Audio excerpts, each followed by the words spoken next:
Sarap mabuhay. Sarap matulog sa probinsya. Sarap pang hangin. Malamig. Ay.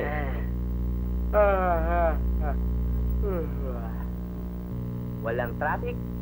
Walang air pollution. At higit sa lahat, malayo sa mga pulis.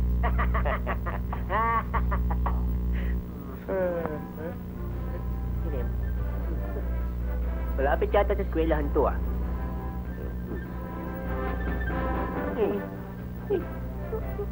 Mga pulis. Pisi. Tsaka tutak. Ari. Ari. Oy, Ari. Ari. Ari, bakit? Napapaligiran tayo ng mga alagad ng batas. Dali, tayo mo dyan. Abi, Abi, aray ko, Susi, ba't di nyo naman sinabi sa amin na pugad pala ng mga PC at saka sundalo itong bahay na ito? Oo nga naman, para mga langgam. Ayaw nyo nun, meron na tayong gwadya, 24 hours a day pa. Oo nga. Tsaka sino ba naman magsasabing dito kayo magtatago? Diba? Mas maganda pa nga yun eh. O, diba? Diba? Oo nga naman. Ito kasi. O, ayan. Masarap ng niluto ko. Wow! Kain na tayo. Oo na. Kain na na. Okay. Tayo, kain na. Gusto ko yan. Bu, ano pa sinasabi kapag kinakasal? Kasi kinakabahan ako eh. Alam mo naman, first time ko to. Basta, lahat ng itatanong sa'yo, ang isasagot mo, I do. Pwede ba natin practicein? Sige. Ganito ha. Oh! Bakit? Bakit? Hindi tayo dyan kakasal. Hindi. Ibigit mo yung mata mo. Yan, ibigit mo. Aray na. Pumingit ka. Buhatin kita. Doon tayo.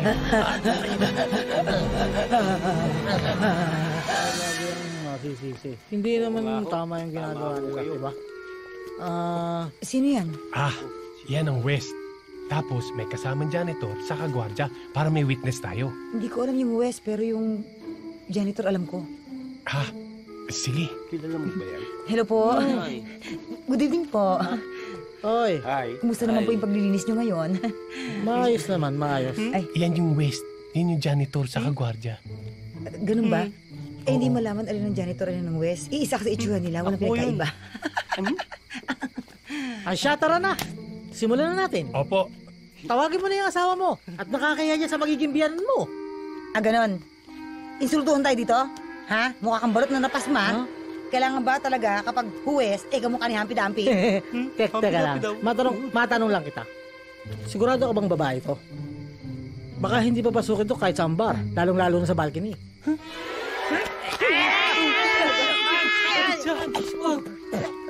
Bakit ganyan ang balat mo? Lasang suka! Ba't na nga agad yan? Nanggigil lang sa'yo. Sige na, ikasal mo na kasi kami. Doberman yata yung nakuha mo. O sige. Sa kapangyarihang binigay sa akin ng batas, kayo ngayon ay kasal na. And now, you may now kiss the groom. The bride. The bride.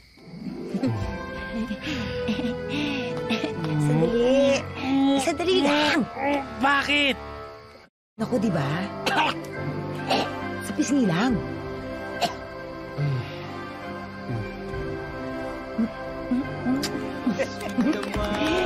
Ay, sweet! Congratulations.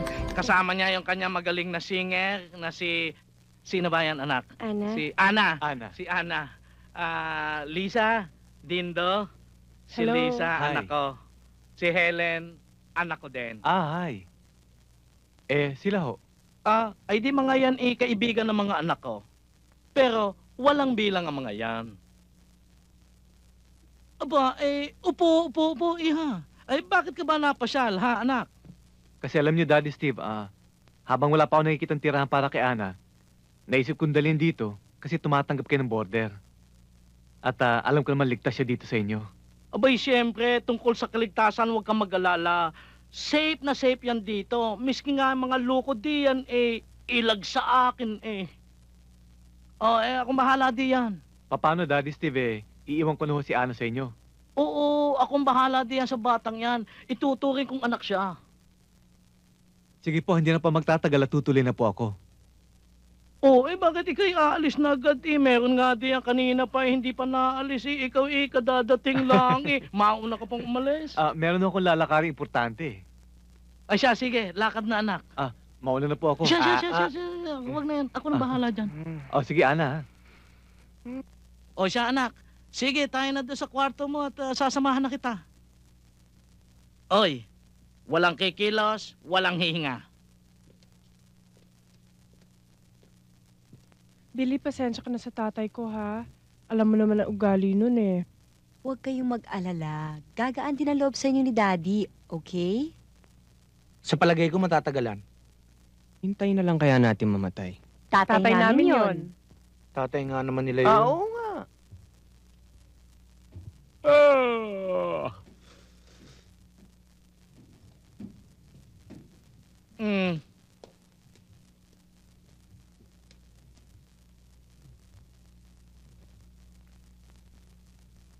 Mag-aalas 12:30 na.